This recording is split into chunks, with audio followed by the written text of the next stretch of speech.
तो चोर की दाढ़ी में तिनका, तो चोर की दाढ़ी में तिनका। सभी बहन भैयन को राम राम। मोयकत अनुराग दीक्षित आप और देख रहे BCN हिंदी। टीकमगढ़ में ऐसो कवि सम्मेलन भव के जे कवि अब कभू टीकमगढ़ में कविता सुनाबे को ना आए। जौन जे कवि अनामिका जैन अंबर, कविता तिवारी, जानी बैरागी आदि आदि जे कुछ जो जानते कि टीकमगढ़ में ऐसा सोई होत। राजेंद्र बिदुआ ने ऐसी कविताएं पढ़कर सुनाई कि टीकमगढ़ भर की राजनीति मच गई। पूरी विधायक के श्रीवास्तव से जब नहीं रही गई तो उनने भी मीडिया के सामने आके ऐसी कही कि आदमी सुन के रह गए। का कही? के श्रीवास्तव ने कही कि चोर की दाढ़ी में तिनका।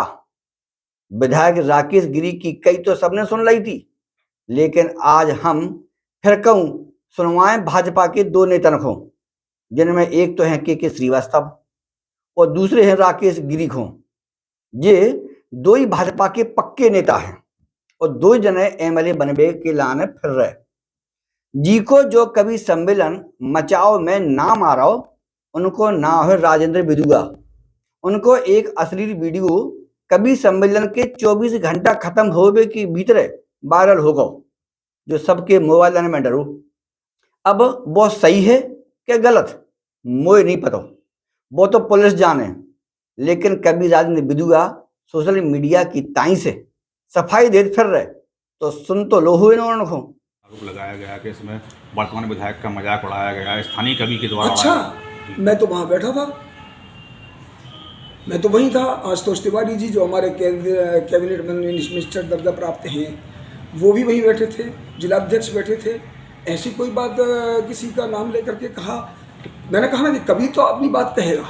वो आपने बुलाया है तो वो स्वतंत्र मंच उनका है और उनको क्या कहना है, जो ठीक लगे वो कहना है। कोई भाजपा का कवि सम्मेलन नहीं होता, कोई कांग्रेस का कवि सम्मेलन नहीं होता, कभी किसी का नहीं होता। वो जहां बात लगेगी वो आपके बारे में कहेगी। और नेताओं के और पाकिस्तान को और पुलिस, इन तीनों को मिलाकर ही तो उनकी TRP बढ़ती है कवियों की। तो वो कहते हैं हम आनंद लेते हैं। और मुझे नहीं लगता कि कोई नाम लिया है किसी ने भाजपा के नेता का कि कौन किस किस का नाम लिया है। उनके द्वारा आरोप लगाया कि भाजपा का कार्यक्रम था, भाजपा के मंच पे बैनर लगे। नहीं, भाजपा का कार्यक्रम नहीं था। वर्ष प्रतिपदा पर ये कार्यक्रम भाजपा के लोगों ने, अब चूंकि हम लोग तो साहित्य कार्यक्रम कराते ही हैं, बाकी को कांग्रेस को कराना नहीं, उनको आते ही नहीं ना। तो हम लोग साहित्य कार्यक्रम, भजन संध्या कराएंगे, कवि सम्मेलन कराएंगे, हम होरी फाग कराएंगे, हम ही दधी फोड़ मटका वो करेंगे, हम ही फाग महोत्सव करेंगे। ये सब हमारे खाते में लिखे हैं, हम लोग इन सबको करते हैं। अब उनमें मंच उनको सौंप देते हैं कि आप अपनी बात कहिए। हमारा मंच होता तो हमारी हंसी नहीं उड़ती, कांग्रेस का होता। यहाँ तो कभी सबके बारे में टीका टिप्पणियाँ करते हैं और मुझे लगता है कि कोई नाम वहाँ नहीं लिया गया है।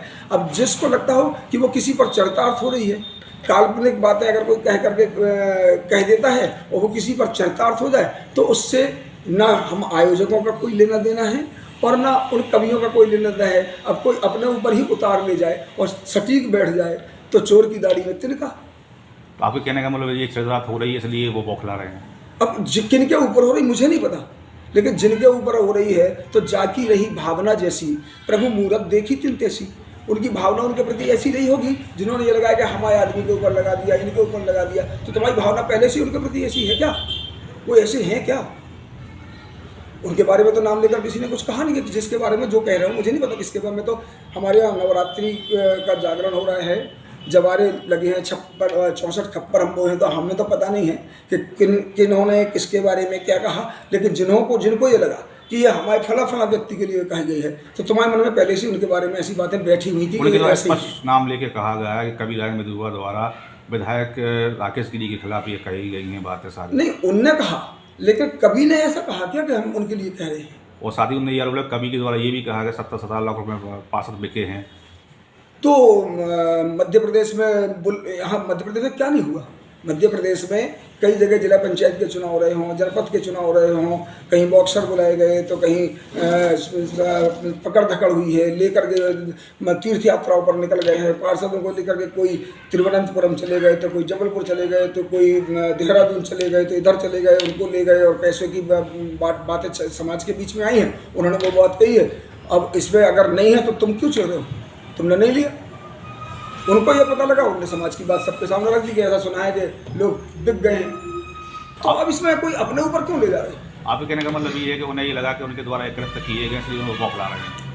मैं नहीं कह रहा हूँ, मैं बिल्कुल नहीं कह रहा हूँ। कवि ने अपनी बात कही है, फिर उस बात को लेकर के जिनको भी ये दर्द हुआ है और उन्होंने अपने ऊपर अगर लिया है और उन्होंने अपने देवता को उस मूर्ति में ही देखा होगा तो उनको ये दर्द हुआ, इसलिए उन्होंने कहा कि ये बात तो हमारे ऊपर, हमारे व्यक्ति के ऊपर हो गई। तो मैंने कहा ना कि जाकी रही भावना जैसी प्रभु मूरत देखी तिन तैसी। जो भावना आपकी उनके प्रति पहले रही होगी वही बात इस कविता पाठ में आपको सुनने को मिल गई, तो आपने समझा तो सीधी सीधी हमारे बारे में हो क्या दी, ये हुआ है। निश्चित तौर पर मैंने भी सोशल मीडिया के माध्यम से इस कवि सम्मेलन को सुना है, लेकिन इस कवि सम्मेलन ना होकर बुराई सम्मेलन बन गया था। और निश्चित तौर पे जो कवि सम्मेलन हुआ है उसमें हमारे माननीय मुख्यमंत्री जी, हमारे माननीय प्रदेश अध्यक्ष जी, हमारे संभागीय प्रभारी जी, माननीय प्रभारी मंत्री जी सहित हमारे तमाम भारतीय जनता पार्टी नेताओं के उस मंच पर था, जो फ्लैक्स था उस पर फोटो लगी हुई थी, कमल का फूल बना हुआ था। उस कमल फूल के मंच के नीचे वहां उपस्थित लोगों के द्वारा हमारे भारतीय जनता पार्टी के यशस्वी नेता माननीय सिंधिया जी, उनके परिजनों के खिलाफ जो शब्द बोले गए वो बहुत ही अशोभनीय है। और हमारे सिंधिया जी के खिलाफ जो टिप्पणियां की गई, जो शब्द बोले गए, उनके साथ साथ हमारे स्थानीय नेताओं के खिलाफ, हमारे पार्षदों के खिलाफ भी असंसदीय भाषा का उपयोग किया गया। ऐसे शब्द बोले गए जो उस मंच के माध्यम से नहीं बोले जाने चाहिए थे। इसके जो परिणाम हैं वो परिणाम जनता के बीच से निकल के अच्छे नहीं आए हैं, इसलिए आज हमें आपके बीच में आना पड़ा। और निश्चित तौर पे इससे पूरी जनता में रोष व्याप्त है, भारतीय जनता पार्टी के कार्यकर्ताओं में रोष व्याप्त है कि कमल का फूल बनाकर और भारतीय जनता पार्टी माननीय मुख्यमंत्री की फोटो लगाकर उस मंच से भारतीय जनता पार्टी की बुराई होना, हमारे राष्ट्रीय नेता आदरणीय सिंधिया जी के उनके परिजनों की बुराई होना, हमारे यहाँ के पार्षदों की बुराई होना, हमने तो और भी शब्द ऐसे लोगों के बारे में सुने हैं। तो जी भारतीय जनता पार्टी के फोटो लगाकर भारतीय जनता पार्टी के नेताओं की बुराई करना ये उचित नहीं है और मैं इसकी निंदा करता हूं।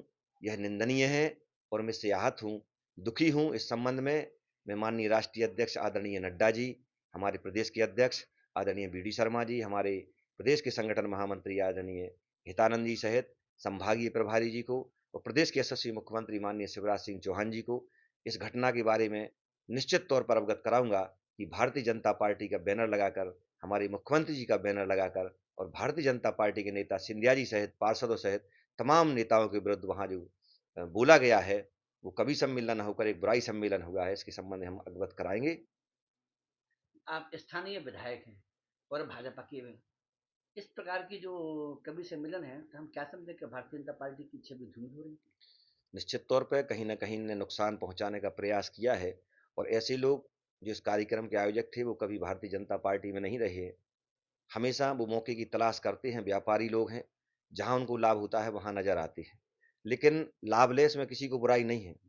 पर भारतीय जनता पार्टी का बैनर लगा के भारतीय जनता पार्टी के सिंधिया जी से जैसे बड़े नेता के खिलाफ बोलना ये मैं उचित नहीं समझता। अब आपका अगला और टाइट कदम क्या होगा? अगला कदम तो जन भावनाओं के अनुरूप हम माननीय मुख्यमंत्री जी को अवगत कराएंगे, प्रदेश अध्यक्ष जी को अवगत कराएंगे और जो भी अगला कदम होगा वो आपके बीच में होगा। अब हमारे इतने की जनता ने इन सब नेताओं को सुन लो।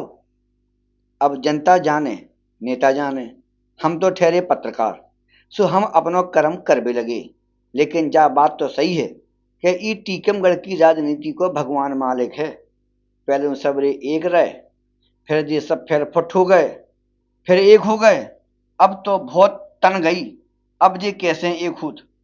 अब जो देखने के चुनाव में को नेता की को संग देत और को एक हुत सही देखबे, हमारा चैनल सब्सक्राइब कर लो और बेल बटन दबावो ना भूलियो।